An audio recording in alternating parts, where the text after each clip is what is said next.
Fugindo, você Bom dia para todos que estão nos acompanhando. Nós estamos começando aqui uma conversa bastante importante hoje, que é sobre a situação que nós estamos enfrentando no país e de que maneira as empresas ligadas ao asseio, à conservação, vão trabalhar a partir de agora. E quem dá esse recado inicial para a gente entender aqui qual é o nosso debate e de que forma nós vamos responder as principais perguntas nessa hora que nós temos agora aqui através da videoconferência, é o empresário Adonai Arruda. Ele é o presidente do SEAC, que é o Sindicato das Empresas de Asseio e Conservação, e traz para a gente aqui então uma palavra inicial sobre o nosso objetivo nessa manhã. Adonai, bom dia. Bom dia, Vili. Bom dia a todos que estão nos assistindo.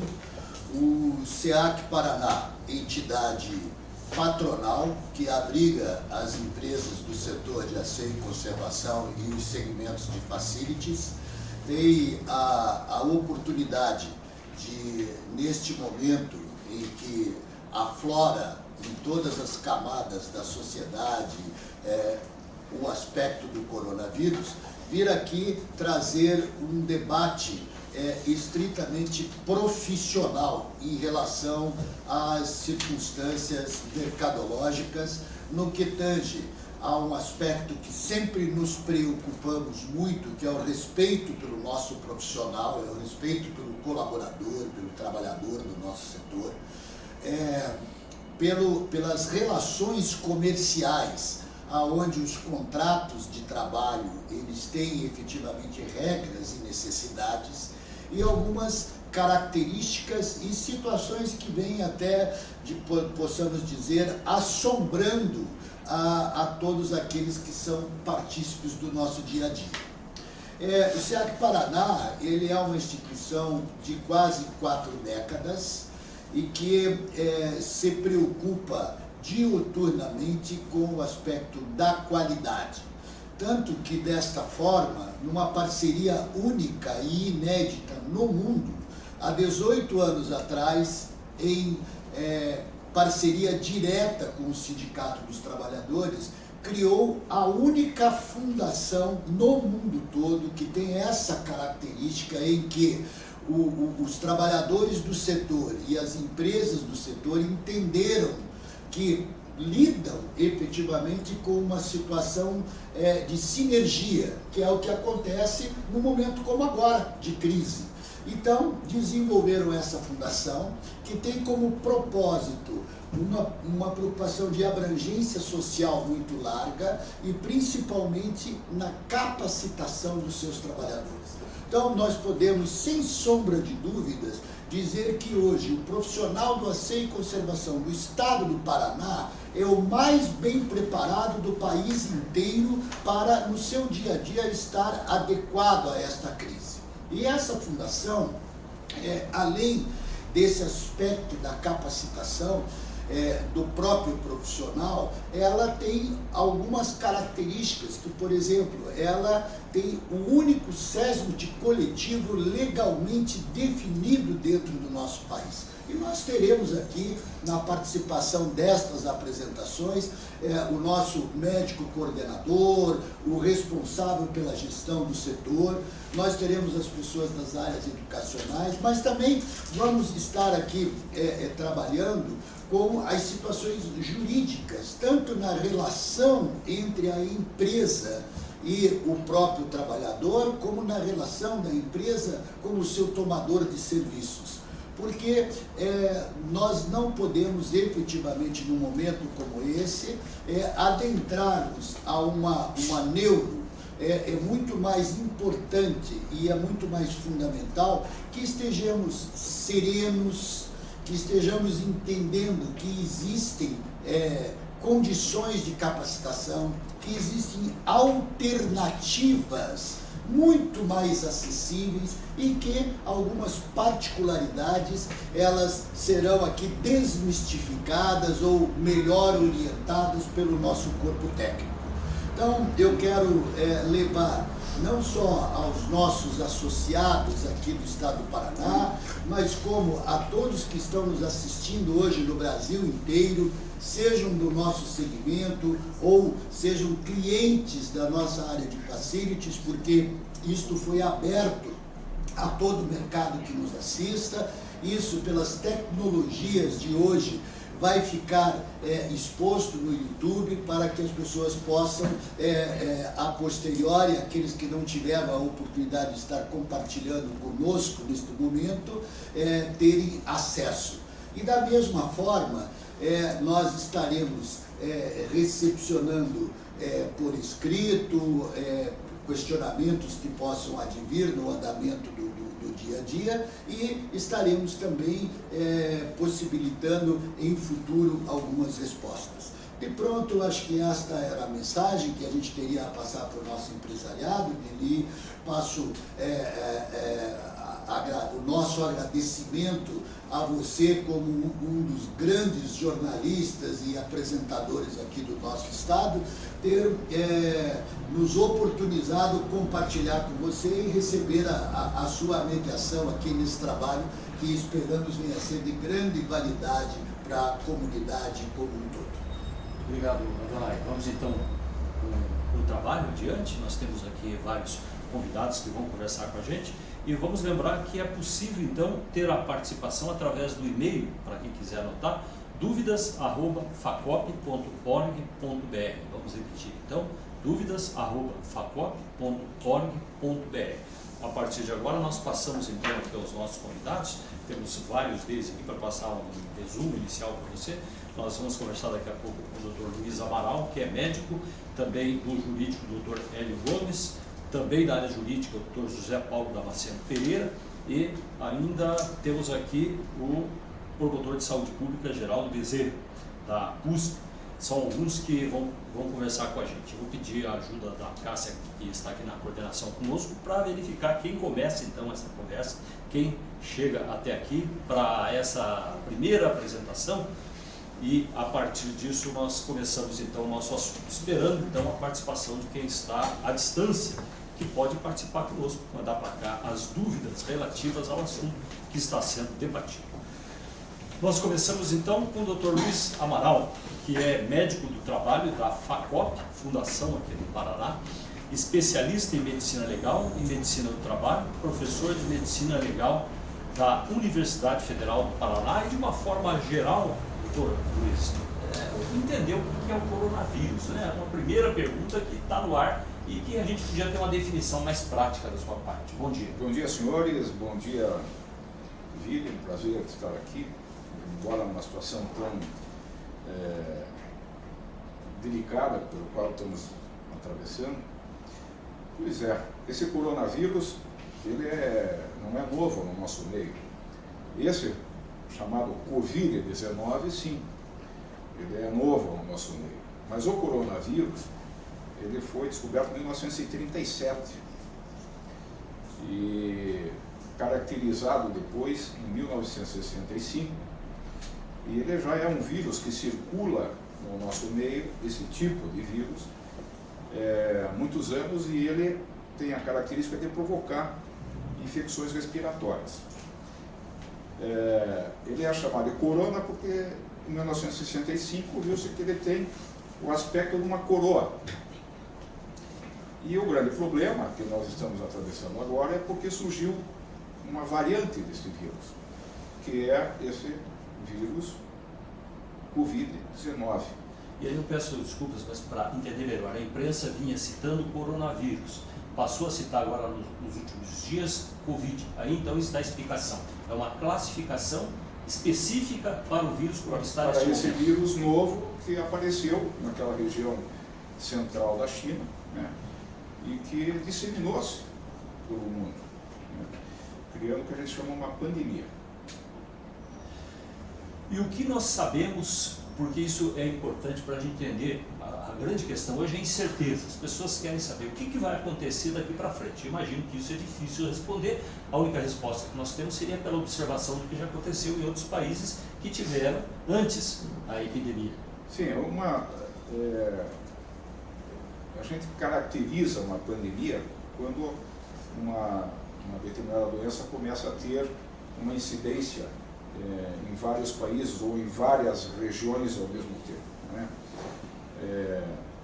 Então essas epidemias ou pandemias, o comportamento inicial delas é que elas tenham um aumento expressivo no seu início, que depois se chama de pico, e depois ela começa gradativamente a descer, seja com as medidas que as instituições de saúde vão tomando, seja também pela própria imunidade que as pessoas, com o passar do tempo, vão adquirindo. Isso aconteceu com todas as epidemias do mundo, que assolaram a humanidade até hoje, né? Ela tem um crescente e depois ela começa a decrescer como se fosse até naturalmente. Qual é o grande problema nosso? É evitar com que essa curva de ascendência seja muito acentuada, que ela seja mais suave, para que os próprios entidades que cuidam da saúde, os hospitais, tenham estrutura suficiente para poder atender essa demanda das pessoas que ficarem doentes. Não haver uma sobrecarga no serviço hospitalar, né? Então, se nós atenuarmos essa linha crescente das pessoas afetadas, nós vamos proporcionar que o sistema de saúde possa atendê-las melhor e que também haja menos pessoas doentes, né, num determinado momento. Bom, todas essas medidas que estão sendo tomadas agora, elas não vão refletir de imediato, pelo período de incubação que o vírus tem, que é em torno de 14 dias, mas que nós temos visto que ele se manifesta em torno de 7 dias. Essas medidas todas que estão sendo tomadas, elas vão ter um reflexo, provavelmente, daqui a 15, 20 dias. Por quê? Porque nós estamos estancando o contato, tomando uma série de medidas que a mídia está difundindo, né, que deve ser observada por todos, e que eu acho que nós estamos atravessando um momento onde nós precisamos ter cuidado, colaboração e, principalmente, mudança de atitude.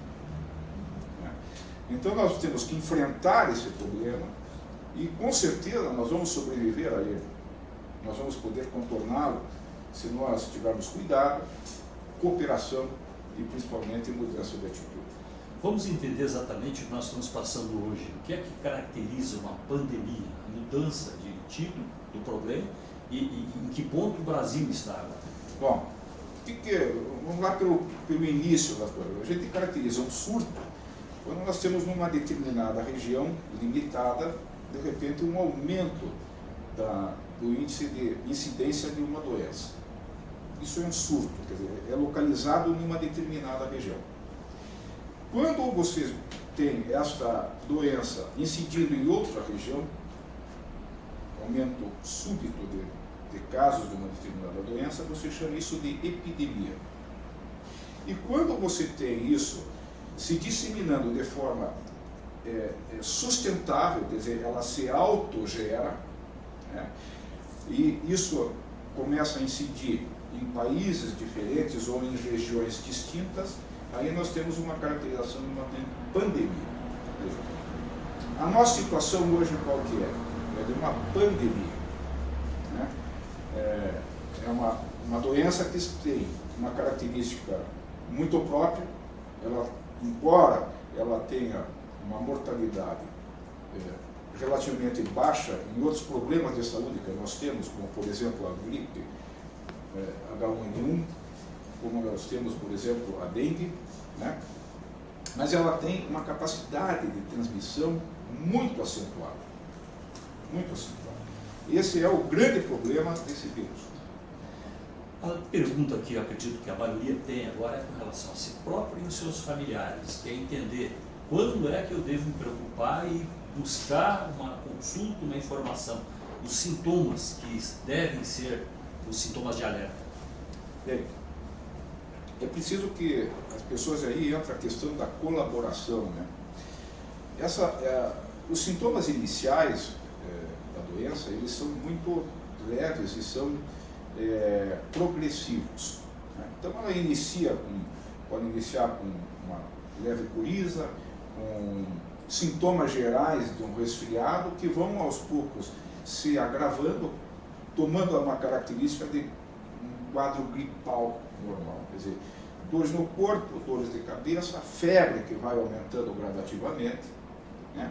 E a tosse, que é a principal característica dela, que é uma tosse seca, não é uma tosse habitualmente que cursa com produção de catarro.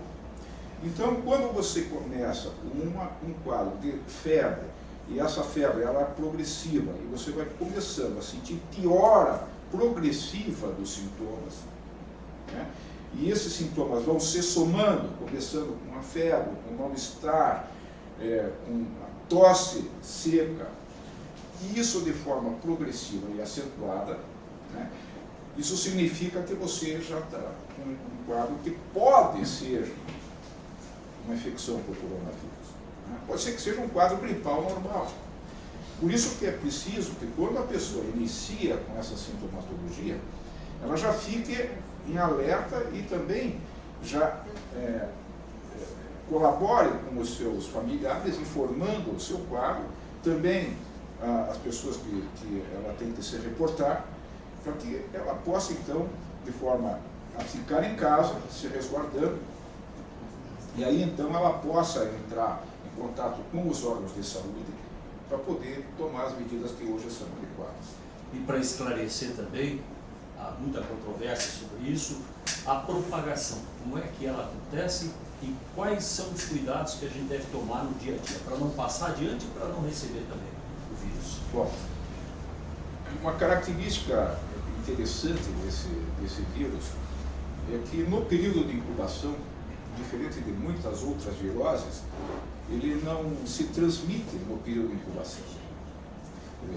Ele transmite-se a partir do momento que a infecção começa a dar os seus sintomas, né? Começa com as secreções orais, pelas gotículas que nós emitimos quando nós falamos, quando nós tossimos, quando nós espirramos. Então, essas gotículas que nós emitimos é que contém esse vírus. E aí, a forma de propagação, ela é pessoa a pessoa. Então, essas gotículas, as pessoas tendo contato com elas, é que esse vírus se propaga. Por isso, o cuidado com as mãos, porque as pessoas têm o hábito, quase que inconsciente, de passar a mão pela boca, a mão pelo rosto, a mão pelos olhos, e aí ela já contamina a sua mão, aquele indivíduo que é o portador, né? E aí ele já toca em determinadas superfícies, ele vai no ônibus, ele pega nas alças de proteção do ônibus, ela pega no botão do elevador, ela pega em trincos de porta e assim por diante.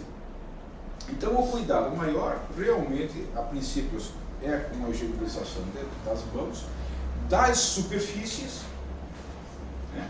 E as medidas de você evitar aglomerações públicas. Nós mantermos essa distância que estamos mantendo agora aqui nesse momento. O que seria? 1,5 metro?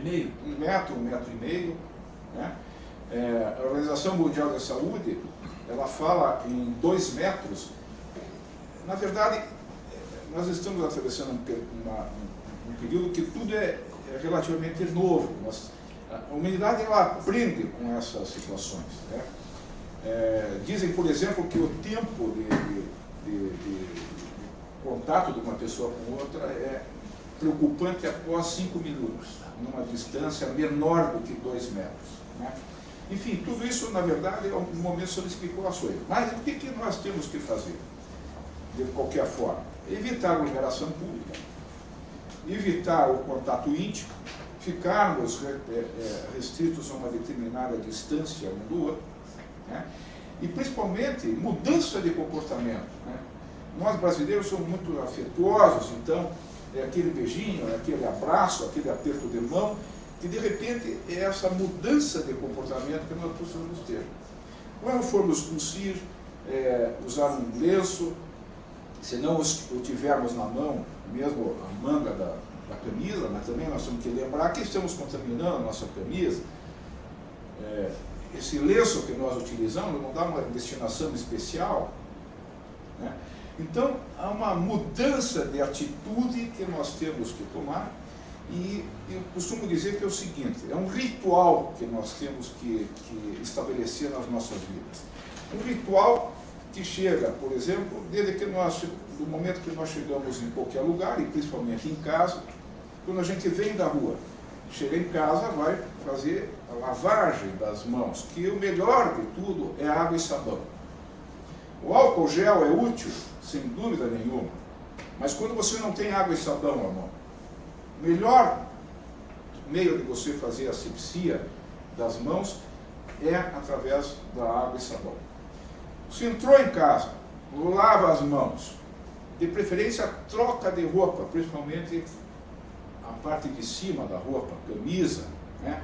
Nós médicos, por exemplo, usamos estetoscópio, pegamos no paciente, pegamos no estetoscópio, tiramos, colocamos no pescoço, contaminamos nossa camisa eventualmente, não especificamente com o coronavírus, mas enfim, com outros vírus, outras substâncias, trocar a parte de cima, né?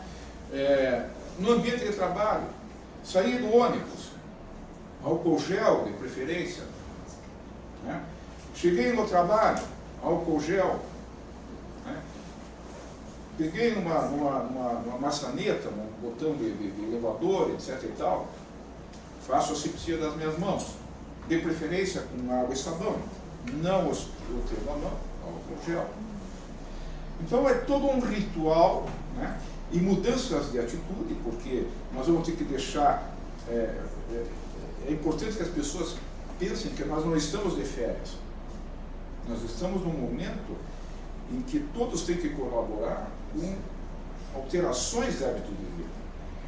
Não é porque, de repente, as pessoas vão ficar em casa por uma situação de restrição de trabalho, porque as lojas em shoppings e etc e tal estão fechando, academia, que eu vou ficar, por exemplo, num local de lazer, como praia, como bares, como restaurante, né? Nós temos que mudar nossas atitudes. A partir do momento que a pessoa suspeita que ela esteja contaminada, o que seria, então, a iniciativa, os primeiros passos para essa pessoa? Bom, em primeiro lugar, evidentemente, eu diria que é comunicar aos seus familiares, né? Se isolar dentro do possível, dentro de casa, né? Tomar cuidados pessoais, não compartilhar talheres, copos, toalha. Uma coisa muito importante que é um hábito que as pessoas têm, familiar, por exemplo, de deixar a escova de dente no mesmo pote familiar, né? Isso é algo muito fácil de você transmitir, não só esse tipo de doença, como outra doença. Aquela escova de dente, a própria pasta de dente que você usou no momento que você está escovando o dente, você já contamina a sua mão, e depois você pega, fecha a pasta de dente, pega a escova de dente, coloca a escova de dente no mesmo local. Quer dizer, então, esse cuidado pessoal dentro de casa, comunicar seus familiares, isolar-se, começar a tomar uma medicação que seja sintomática, quer dizer, que vai combater os sintomas. Se tiver com coriza, pode ser um antigripal. Importante é não usar ibuprofeno, porque o ibuprofeno parece que tem uma associação em facilitar que o vírus se propague no organismo humano. E essa pessoa deve, então, se comunicar com os telefones que estão à disposição nos órgãos de saúde, e ela deve permanecer, a princípio, em casa e tomar a medicação que for indicada para ela. Dessa forma, ela está contribuindo para que ela não dissemine isso nos meios de transporte e nos próprios locais de atendimento ao público, né, de saúde. De forma que ela deve permanecer em casa e ela deve somente ir a uma unidade de saúde ou procurar um hospital quando ela começa a ter sintomas graves. Isso é, esta febre está saindo fora do controle. Ela começa, além da tosse, que é persistente e ela é seca, na maioria das vezes, essa tosse começa a aumentar e ela começa a ter sintomas de falta de ar. é a falta de fôlego. Falta, então, ela vai sentindo gradativamente uma falta de ar, uma dificuldade respiratória. Nesse momento, então, é o momento que ela deve procurar o serviço de saúde. Temos mais algo a acrescentar, pensando na pandemia? Como é que cada um pode contribuir para que ela não continue essa expansão? Bom, é aquilo que eu disse, né? Cuidado, cooperação e mudança de atitude. Eu acho que isso é fundamental. Nós temos que pensar no coletivo, mas temos que pensar também no individual. O que eu posso fazer? E essas medidas são essas que estão difundidas na mídia. Quer dizer, se eu estiver doente, não sair de casa, né? Pensar na minha família, pensar nos meus colegas de trabalho, pensar no meu vizinho, auxiliar, por exemplo, pessoas que não podem sair de casa, idosos que têm uma maior predisposição não a adquirir a doença, mas a resistir a ela, complicações posteriores. Então é um momento de cooperação entre todos. O que se falou, para concluir, é que acima de 60 anos agora a pessoa já está numa faixa de risco e deveria ter cuidados diferenciais. Quais seriam, então, essas condições de risco? Qual é a população? Algum tipo de síndrome, de doença? Quais seriam as pessoas que vão entrar nessa faixa de risco para terem cuidados diferentes? Veja, Billy, há uma relativa confusão que a gente esclareça. Eu dividiria esses casos em duas categorias. A primeira categoria são pessoas que elas portam alguma doença ou elas são portadoras de uma imunodeficiência, e essas pessoas, então, elas teriam uma facilidade de infectar, de se infectar. Não só com o coronavírus, mas com qualquer outra vírus ou bactéria. Então seriam pessoas que já são imunodeprimidas. Quer dizer, eu diria, por exemplo, uma pessoa que tem que toma uma substância, uma medicação para evitar a rejeição de órgão, então transplantado. Uma pessoa que se submeteu à quimioterapia, uma pessoa que tem uma doença crônica, como artrite reumatoide, como lúpus eritematoso, que tem que ficar tomando corticoide. O corticoide é uma substância que diminui a imunidade das pessoas. A pessoa que é portadora, por exemplo, de HIV, né? Então, o que nós estamos falando? Nós estamos falando de pessoas que têm uma doença básica e que essas pessoas, então, elas se tornam mais suscetíveis, não só a adquirir a doença, a infecção por coronavírus, como também outras doenças.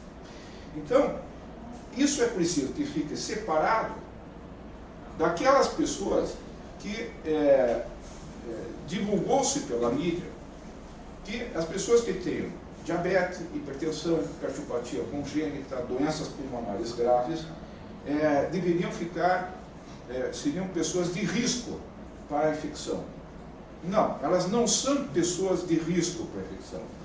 As pessoas que têm hipertensão, diabetes, cardiopatias graves, doenças pulmonares graves, essas pessoas elas não têm uma maior suscetibilidade para adquirir a doença. Não.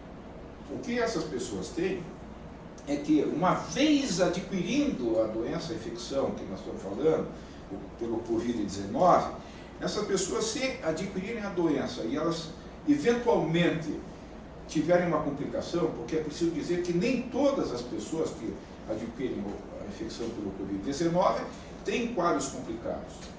A maioria dos casos, eles são casos leves, são casos que não exigem preocupações e medidas médicas mais drásticas.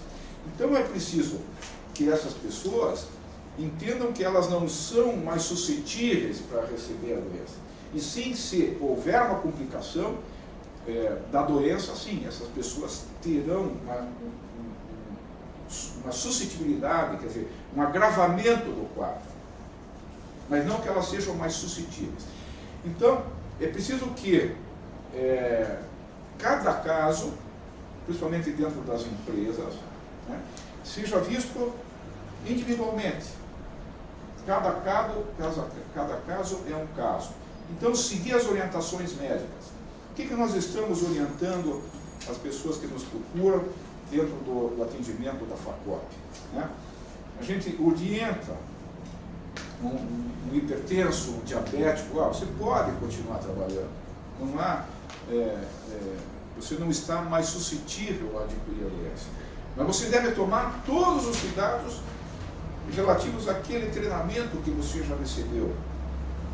Como executar o teu trabalho, né? Usar os equipamentos de proteção individual adequado, a luva, quando você vai executar, como é que você vai usar o equipamento que você trabalha, higienizar depois esse equipamento. Né? Então, essas são medidas que a gente precisa relembrar aos nossos colaboradores, aos nossos colegas, que executam esse trabalho tão importante. Porque, se nós formos pensar bem, o cerne de tudo é a higiene. E quem promove a higiene são os nossos colaboradores, são os nossos colegas que trabalham, então, nesse setor tão importante que é o de higiene e limpeza. Nós temos que valorizar, então, esse segmento, que é o segmento que está lá na ponta. É o segmento que está lá cuidando do trinco de porta, é o segmento que está lá cuidando do painel do elevador, que está lá cuidando do terminal de banco, limpando, passando desinfetantes. E é preciso que se diga que o álcool gel não deve ser usado para limpeza de superfície, sim para limpeza assim, de mão. Existem produtos desinfetantes muito mais baratos no mercado do que o álcool gel e apropriados para limpeza de superfície e mesmo para limpeza de mão. Então é preciso que todos nós estejamos atentos a esse quadro. Se cada um de nós tomar cuidado, se cada um de nós colaborar, se cada um de nós mudarmos nossas atitudes, nós vamos atravessar esse período difícil e, se Deus quiser, a vida vai seguir. Luiz Amaral, obrigado pelas informações, pela sua participação aqui. O Dr. Luiz Amaral, relembrando que é médico do trabalho da FACOP, especialista em medicina legal e medicina do trabalho, também professor de medicina legal da Universidade Federal do Paraná. Luiz, obrigado pela presença com a gente. E vamos lembrar aqui que as participações podem chegar aqui através do e-mail, que é duvidas@facop.org.br. duvidas@facop.org.br.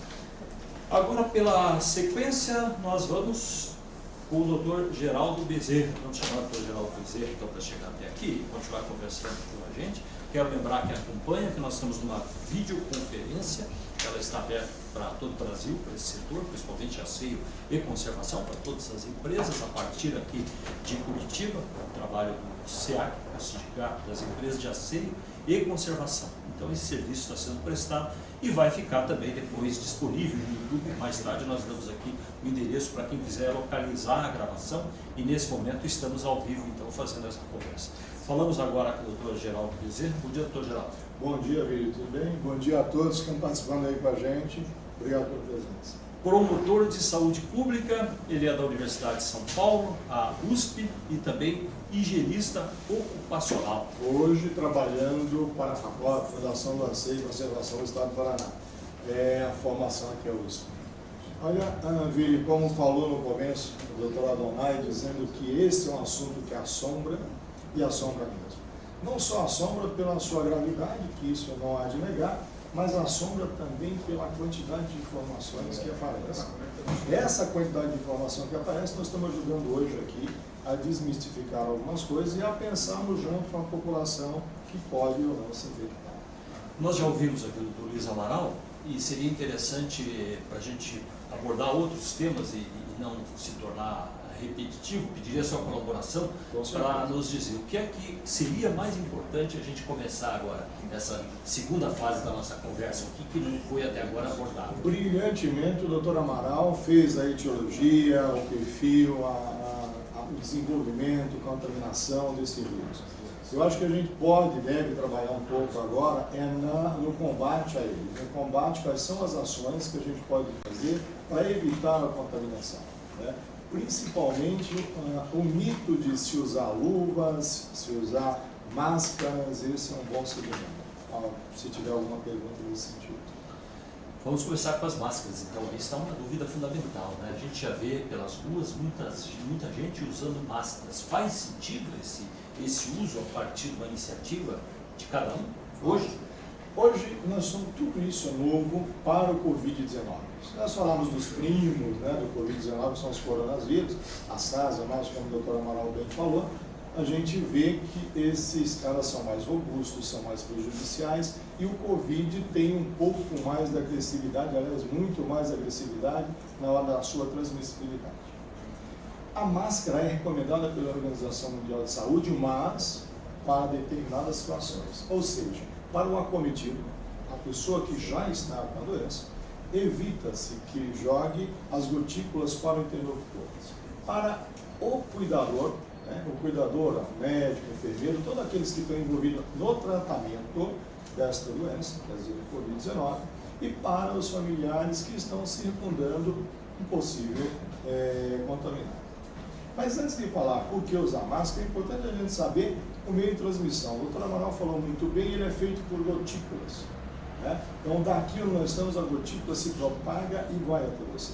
Gotícula carrega nesta carga, na saliva, nutrientes que podem segurar o vírus por muito tempo, né? Esse muito tempo está sendo estudado agora, não sabe definir o total, a não ser a última pesquisa da Universidade de Columbia, nos Estados Unidos, e está determinando quanto tempo ela fica em determinada superfície. Agora, o que não resta saber é que uma gotícula, a hora que cai, ela vai se propagar e vai ficar X tempo. 7, 8, 72 horas ela está lá. E esse movimento de captar, levar para as mucosas, boca, nariz e olho, isso vai fazer a contaminação. Nós vamos usar a máscara sem a doença, ou seja, nós vamos usar a máscara para nos proteger do que respiramos na rua. E não temos o cuidado eficiente da asepsia que o doutor Amaral muito bem explicou aqui.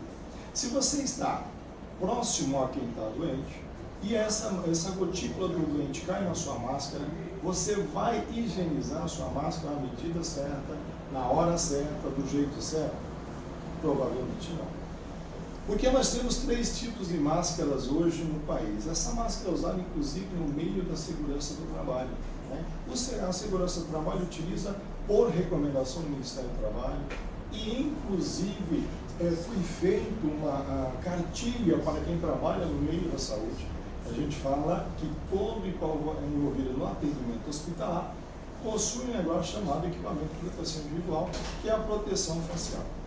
Essa proteção facial, máscara, ela se divide em 3 tipos. As PFF, que a gente chama de proteção fácil de toda a vias aéreas superiores, para determinados agentes que a gente chama agentes físicos, que podem fazer prejudicar a saúde do trabalhador, quem tiver.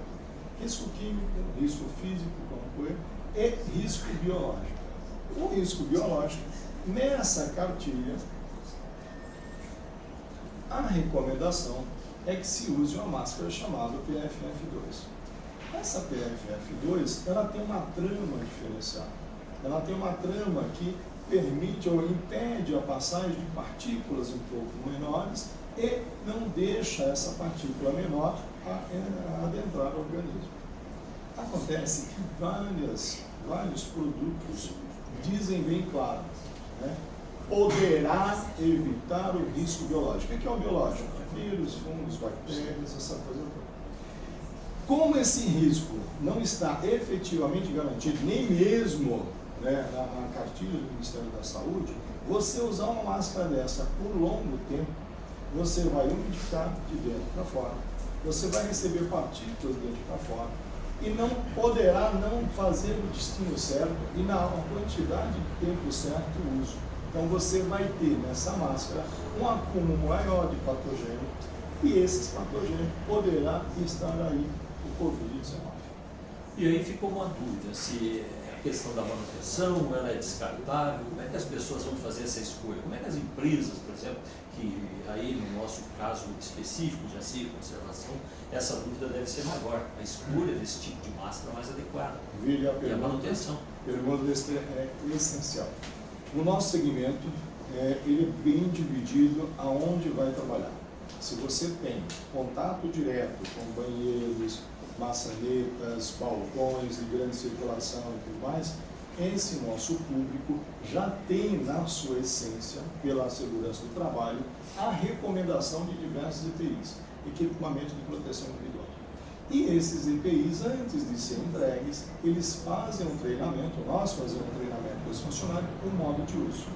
Esse modo de uso, ele é permanentemente atualizado sobre como usar sobre descartável. A máscara, sim, é descartável. Todas elas. Exceto as grandes máscaras para poeiras, entrar em espaço confinado, essas são reaproveitadas, limpas, higienizadas e mantidas. Essa do dia a dia, exemplo, uma dessa máscara aqui, que a gente vê muito comum na rua, ou aquela máscara cirúrgica que a gente encontra no hospital, dentista, no metrô agora, no ônibus tem essa máscara também, são tecidos mais finos, que ela deverá ser usada enquanto você estiver sobre a superfície da área respiratória. A partir do momento que você manipulou após respirar ali, trazer micros patogênicos e tirou para alguma coisa, para tomar café, para conversar, se você voltar com essa máscara, você volta para ela contaminada. Então ela tem um descarte imediato. Ela não é reaproveitada pela segunda vez. Passo que a PFF2, que nós falamos, tem todo uma grama, como ela tem uma resistência maior, você pode utilizar. E se não tiver umidificada, você não teve grandes concentrações de público, de poeira, você pode guardar do mesmo jeito essa máscara e utilizá-la mais uma vez, não ultrapassando duas utilizações. Então, essa máscara, para quem está sã, ela não é recomendada pela Organização Mundial. Repetindo, para quem está bem, não é recomendado. Não é recomendado. Para quem está sã, para quem está cometido, para quem não tem coriza, para quem não tem os sintomas que foi falado aqui anteriormente, ela não é recomendada. A Organização Mundial não só o faz por evitar o pânico e comprarem e acabarem com o estado de máscara no mundo, mas o faz pela asepsia, pela limpeza desse equipamento, que não vai ser feito, vamos dizer assim, corretamente, no tempo certo. Outros acessórios, luvas, o que mais nós podemos trazer informações? Qual é o grande apelo hoje que nós temos? O apelo hoje é limpeza das mãos, essa é a principal. Não levar essas mãos contaminadas, a parte do rosto, boca e tudo mais. E essa utilização, essa levar a mão, pode ser a mão nua ou com a mão com a luva. Essa mão com a luva, você talvez não passe álcool gel na luva. Você vai usar a luva e por estar se achando protegido, você não fará asepsia da luva. Então, em detrimento do que você faria com a mão sem a luva, você vai fazer com ela contaminada. E mais, uma impregnação de um micropatogênico na luva, dependendo da luva, vai ser maior do que na própria mão. Então, essa asepsia da mão e a asepsia da luva, ela tem o mesmo resultado. Então, a luva, neste caso, para quem é sã, para quem não está exposto a risco, para quem não tem a recomendação da segurança do trabalho, também é desnecessário. Doutor Geraldo Bezerra, para te complementar, que informações seriam importantes, então, serem relembradas da sua parte, na sua visão específica profissional? A preocupação geral. A prevenção é ela que vai nos ditar aonde nós vamos chegar com a curva. Essa curva nós vamos deixar bem clara, ela depende da nossa prevenção. E é um conjunto de coisas. Então, se eu tenho alguma possibilidade de estar contaminado, se eu tenho algum cuidado com alguém que está contaminado, ou eu faço parte do grupo de cuidadores, eu devo me preocupar não só com álcool gel, mas com luva, máscaras que são importantes, a máscara e principalmente o óculos para quem trabalha na área hospitalar. Isto tudo é recomendado. Para quem não trabalha e não está doente e não acompanha um paciente contaminado, a prevenção, a limpeza de mãos e superfície, e essa limpeza sendo feita regularmente e adequadamente, você tem um índice muito baixo de ser contaminado.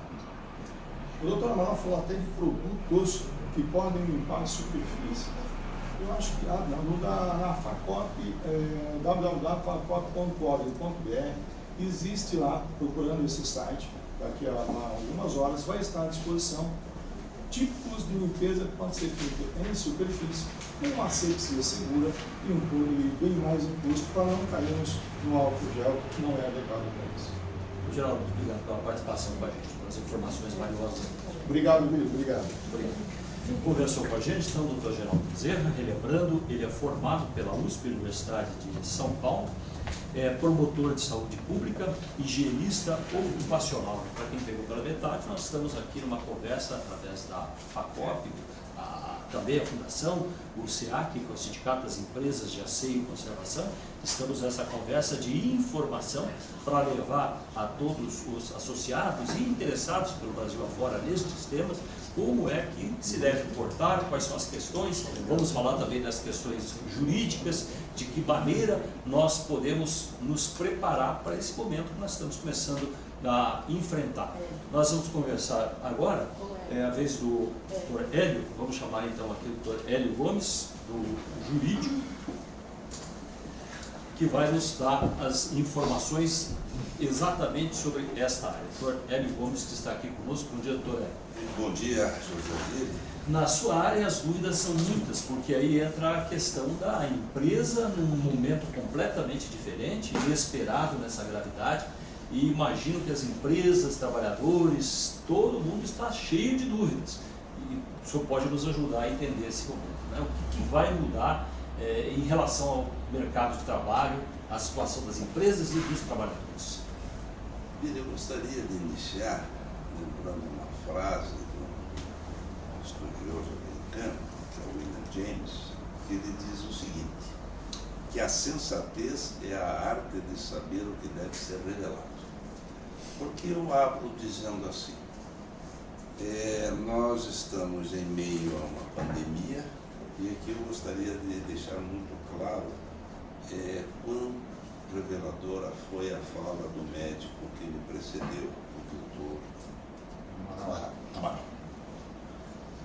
Ele fez um exercício de lucidez, ambientou a conversa para o aspecto da pandemia, que essa pandemia colhe toda a sociedade e particularmente colhe uma população que nos interessa, que é a população ao redor de 33 ou 34 milhões de brasileiros que prestam serviços a milhares de empresas que são regulados pela consolidação das leis do trabalho. Tratar de doença do ponto de vista legal trabalhista é muito fácil. Nós temos toda uma estrutura legal, qualquer chefe de pessoal, gestor de pessoas, gerente de recursos humanos sabe o que faz. Ele tem um atestado médico, ele sabe que o atestado médico válido e eficaz traz consequências. E a primeira delas é a obrigação do empregador de pagar os primeiros 15 dias e depois o empregado doente, se assim permanece, passa a responsabilidade da Previdência Social, que se nutre das verbas recolhidas dos empregadores e dos trabalhadores.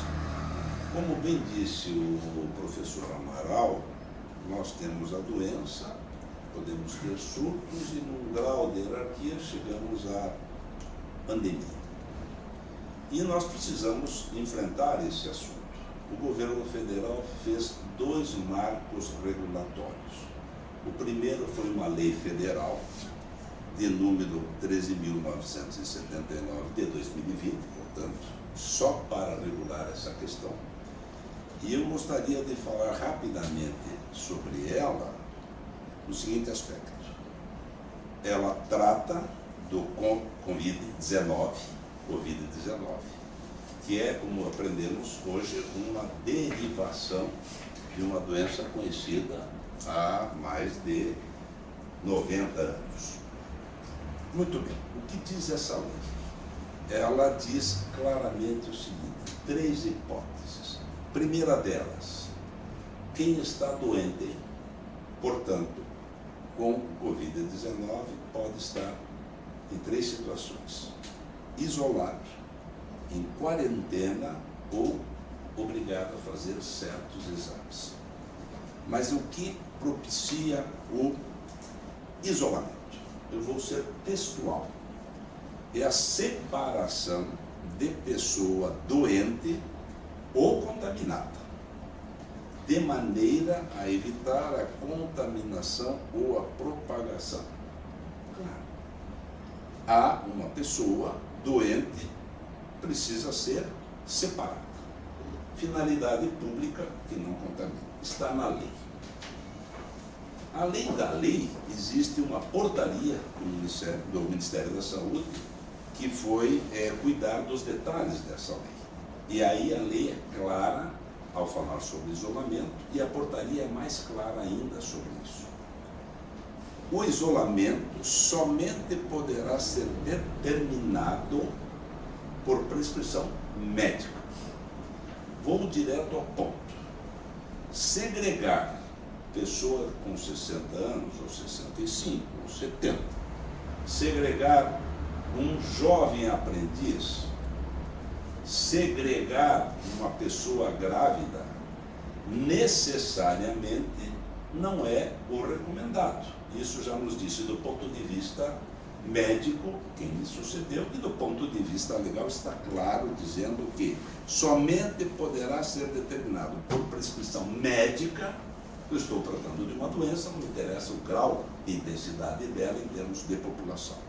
Ou por recomendação literal do agente de vigilância epidemiológica. Então, primeira coisa a entender, eu só isolo quem está contaminado para evitar a propagação. E quem define isso é o médico. E nós estamos hoje ouvindo a opinião de todos sobre tudo, sem se conhecer exatamente o que deve ser feito. Passando para a segunda etapa do isolamento, vem a quarentena. E eu vou precisar ser também textual. Quarentena é a restrição de atividades ou separação de pessoas suspeitas de contaminação das pessoas que não estejam doentes. Ponto. E quem determina isso? Aqui é gravíssimo observar. Quem determina a quarentena, segundo o Ministério da Saúde, mediante ato administrativo formal, derivado de qual autoridade? Está na portaria. Diz claramente, devidamente motivado, e deverá ser editado o ato por secretário de Saúde do Estado, município, Distrito Federal ou Ministério da Saúde. Ministério não, Ministro do Estado de Saúde. Então já sabemos que pode isolar numa específica condição. Eu posso colocar em quarentena nesta restrita condição e depois abre-se um grande leque que é a determinação para que as pessoas que apresentem possíveis sinais se submetam a exames. Nada além disso há na estrutura que nós estamos abordando para ser cogitado. Fora desse ambiente, eu ouso dizer que é palpite. E aí eu gostaria de lembrar que o ministro do Supremo Tribunal Federal, o Barroso, ele tem uma frase que caga nesse momento. No Brasil, todo mundo acha, mas não procura. Ou seja, todo mundo tem opinião sobre tudo, mas não cuida de procurar saber exatamente do que está dizendo. Bom, frente a esse quadro, algumas consequências. Como tratar disso?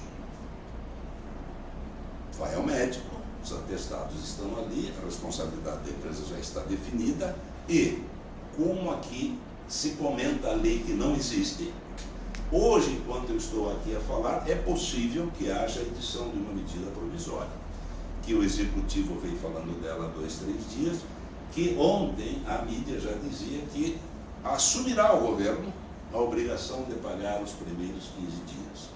Vamos aguardar a lei.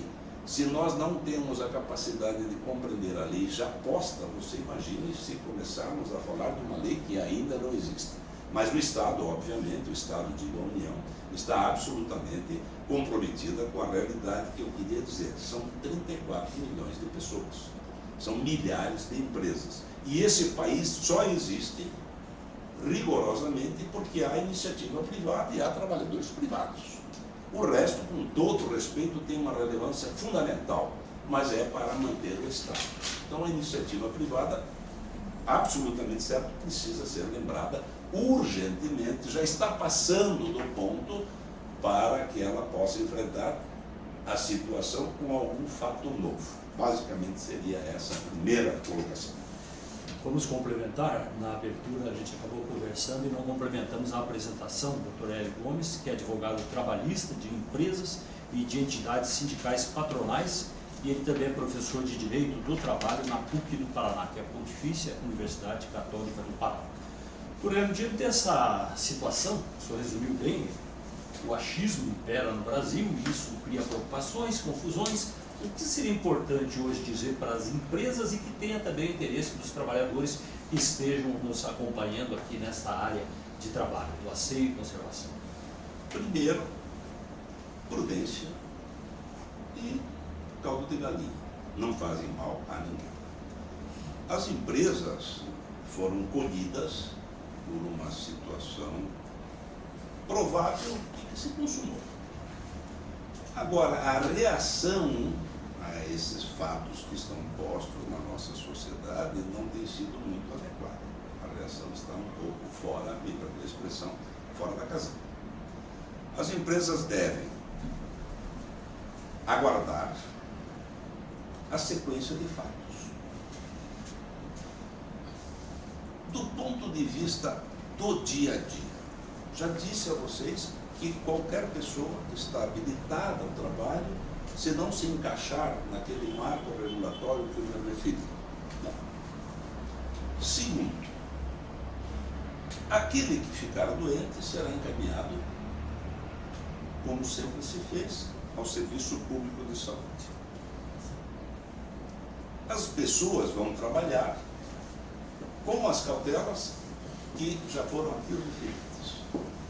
Agora, eu não posso ficar desatento de que o Brasil efetivamente está parando. E isso vai afetar o mundo do trabalho, 33, 34 milhões de pessoas. Tem o empregador obrigação legal de pagar salário quando não se presta serviço? A lei regula essa situação. Quizá saia alguma medida provisória que pense algo novo, porque a lei também dará solução para esse problema. Mas vamos para um quadro mais agudo, em que as empresas cessem as suas atividades, coloquem seus empregados em suas casas e estariam colaborando com o que se observa. Mas isso depende também do Estado definir, ainda que a empresa possa fazer o que ela ache mais adequado à sua realidade. Mas vamos supor que haja uma descontinuação dos serviços. Isso trará consequências gravíssimas às empresas que empregam. Isso trará consequências muito agudas na economia como um todo. E isso será, mais adiante, cobrado de toda a sociedade a fatura dessa realidade. Pode ser que caminhemos para uma recessão ou um passo além na depressão. Tem as empresas como enfrentar essa situação? Sim. A legislação trabalhista já tem respostas? Sim. Vamos então tratar delas de forma fatiada. Toda empresa sabe que pode usar há muito tempo o banco de horas. O que é o banco de horas? É um mecanismo em que, quando o empregado não trabalha, eu preservo a obrigação de pagar e eu adquiro, enquanto empresário, a possibilidade de recuperar as horas pagas, para que se mantenha o natural equilíbrio entre salário e prestação de serviço. Como fazer o banco de horas? A partir da reforma trabalhista, a empresa pode fazer diretamente com o seu empregado. Seria a primeira alternativa. Outra alternativa, aqueles que podem conceder férias, sejam coletivas, que sejam férias individuais, elas concedam, fazendo contas, alinhando custo, mercado e demandas e necessidades. Outros podem trabalhar com a licença remunerada, que tem um aspecto: o empregado, quando se afasta do trabalho, não por motivo de saúde, por mais de 30 dias, portanto, no mínimo 31 dias, ele vai receber o seu salário e o efeito será diminuir, não, liquidar o período aquisitivo que ele vinha formando para as futuras férias. Mas essas ferramentas, eu diria, são bastante comuns. O que mais oferece a legislação? Sem falar da futura e iminente medida provisória que vai acontecer. Teletrabalho. Eu ouço tanto esse assunto que às vezes penso que more na Suécia ou na Finlândia, que é um pouco mais distante. Ora, o mercado de trabalho brasileiro não se ativa no teletrabalho. É uma população ínfima, se não insignificante, que pode utilizar essa ferramenta, e ela está prevista na lei, independe senão da vontade do empresário estabelecer essa situação. Resolve pouco a situação que eu me refiro. O que mais poderíamos fazer? Banco de horas, já falei, licença remunerada, férias individuais ou coletivas ou teletrabalho. Vamos avançar agora mais adiante. Existe, faz muito tempo, na velha CLT, um artigo que diz o seguinte: que pode a empresa concertar com o sindicato a suspensão de todos os contratos de trabalho. Isso é possível. Como se faz isso? Se faz isso através de uma negociação sindical. E o que o empregado fará nesse tempo de suspensão, que pode ser de 2 e pode ir a 5 meses, pode até se prorrogar. Óbvio que nós não chegaremos nessa situação crítica. O empregado, nesse tempo, ele fará qualquer curso que o capacite. Veja, o nosso índice de desenvolvimento humano indica que a escolaridade do brasileiro não é senão 7 anos e 4 ou 5 meses. O que posso dizer que, na média, o brasileiro não tem ensino fundamental.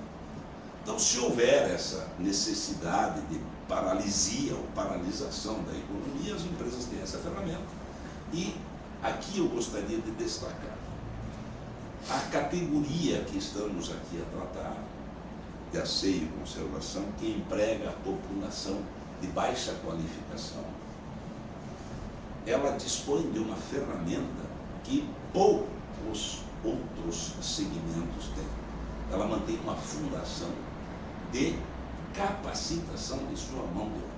Então, especificamente aqui, é fazer uma convenção coletiva de trabalho, deixar todos os empregados em suas casas, isso se o Estado determinar, e quando eu digo Estado, não é o Estado, é a União, e essas pessoas vão ganhar salários? Não ganharão salários.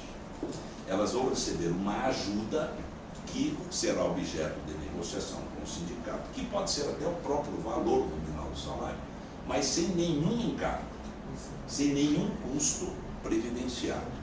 Aí é uma questão de necessidade para negociar e a possibilidade. É uma ferramenta notável para que as empresas aliviem essa perspectiva de não produção e custo de mão de obra. Para encerrar esse arsenal que a CLT dá, tem a negociação sindical. A negociação sindical pode fazer um termo aditivo e resolver esponte própria, os sindicatos envolvidos, determinarem a redução do salário em 10, 20, 30, 40%, 50%, o que quiserem negociar. Por que assim? Porque, desde a reforma trabalhista, o negociado coletivo prevalece sobre a lei. Então eu gostaria de também dizer aqui que nós precisamos usar a sensatez, aguardar mais 48, 72 horas, mais 5 dias, porque nós teremos, além do que falei, outras novidades que eu diria customizadas para o enfrentamento do assunto que nos junta, que é o Covid-19. Turelli, muito obrigado pelas informações, esclarecimentos aqui nessa nossa conversa. Muito obrigado. Turelli Gomes, lembrando, advogado trabalhista de empresas e entidades sindicais patronais. Ele também é professor de Direito do Trabalho na PUC do Paraná, que é a Pontifícia Universidade Católica do Paraná. E nós vamos partir para o encerramento. Pergunto ao Donai, nosso presidente aqui, tem mais alguém que tenha que fazer? Já vamos para o encerramento. Temos o nosso horário, né, para cumprir. Vamos chamar então aqui o presidente, o Donai Arruda, do SEAC, que é o Sindicato das Empresas de Asseio e Conservação, que está realizando esse trabalho de uma teleconferência, uma videoconferência, para tratar de assuntos fundamentais que empregados, trabalhadores, os proprietários, dirigentes, todas essas dúvidas estão aí. O objetivo foi justamente responder a tudo isso. Doutor Donai. Bom, efetivamente agradecer a presença dos debatedores que acredito trouxeram aqui clareza em muitas das dúvidas. O tempo acabou sendo curto, teríamos aqui mais uma série de outras pessoas para poderem entrar nesse aspecto contributivo, mas nós temos aqui pelo WhatsApp 41996556046, repetindo 41996556046, o e-mail dúvidas@facop.org.br, o e-mail contatoead@facop.org.br e todas as nossas orientações através da formação que a Facop desenvolve estarão disponíveis no YouTube, no Facebook, no Instagram e no LinkedIn. E nós, assim, o que temos a recomendar como um desfecho ao nosso empresariado? A Facop e o SEAC Paraná, em parceria com o CIEMACO, quero agradecer aqui a presença do Manassés Oliveira, presidente da Federação dos Trabalhadores, do Dr. Álvaro Nakashima, diretor jurídico também da Federação dos Trabalhadores, que estão aqui nesse plenário conosco hoje. Mas nós estamos sugerindo que as empresas, muitas delas já possuem, mas assim como a Facop fez e os sindicatos fizeram, tenham nas suas estruturas um comitê de conversação sobre a crise do coronavírus, porque é exatamente esse sentido. Diariamente, às vezes 2, 3 vezes por dia, as autoridades sanitárias, e o doutor Hélio muito bem posicionou, as instituições governamentais que têm a propriedade de traçar coisas mais coletivas, vêm trazendo essa guisa de informações. Então é importante que as empresas possuam nos seus comitês 2, 3 pessoas, ou uma quantidade um pouco maior, se tiverem emergência em outros estados, se forem nacionais, para que isso seja sempre debatido e nós possamos estar nesse alerta. E o SEAC Paraná, assim como temos certeza o CIEMACO, a Facop, estão abertos através destes WhatsApp, desses contatos por e-mail. Nós recebemos aqui uma centena de perguntas e ficou difícil até da gente selecionar para responder. Então vamos pedir respeitosamente àqueles que nos encaminharam que as suas perguntas serão respondidas por e-mail ou pelo chat, certo? Mas que efetivamente elas serão atendidas. E agradecer àqueles que tiveram, dedicaram o seu tempo de estar aqui nos ouvindo, e agradecer também, particularmente, àquilo que você nos atendeu. Uma coisa que eu quero posicionar é o seguinte, a PACOP, ela abriga o setor de asseio e conservação. E nós temos, por ser uma instituição fundacional, uma regra estatutária que, como o SEAC e o CIEMACO são os seus anfitriões, são os seus mantenedores, nós sempre nos dedicamos basicamente às empresas que atendem esse segmento, porque são as nossas mantenedoras.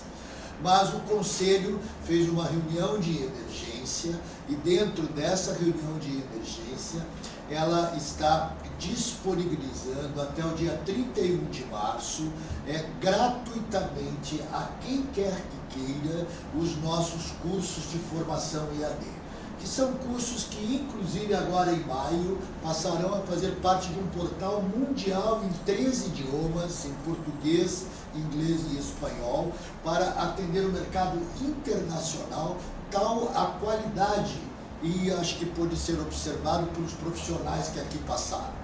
Então, nós estamos disponibilizando à sociedade, reitero, 4199-655-6046, contatoead@pacop.org.br, com Letícia ou Cássia, tem todas as diretrizes para que a comunidade como um todo acesse essas orientações de como limpar uma superfície, como limpar um banheiro, como se comportar. Então, coloco isso à disposição e, mais uma vez, agradeço aí o teu profissionalismo e ter nos atendido nesse momento especial. Muito obrigado a todos. Obrigado, Adalto. Muito obrigado a todo mundo que acompanhou aqui essa manhã. Foi bastante útil, muito importante. A gravação fica no YouTube, você pode procurar a partir do site do SEAC, que é o Sindicato das Empresas de Asseio e Conservação do Paraná. Também tem o CIEMACO e tem a FACOP. São pontos que você pode procurar para ter contato ou para receber mais informações. Muito obrigado por ter acompanhado aqui essa manhã a nossa videoconferência.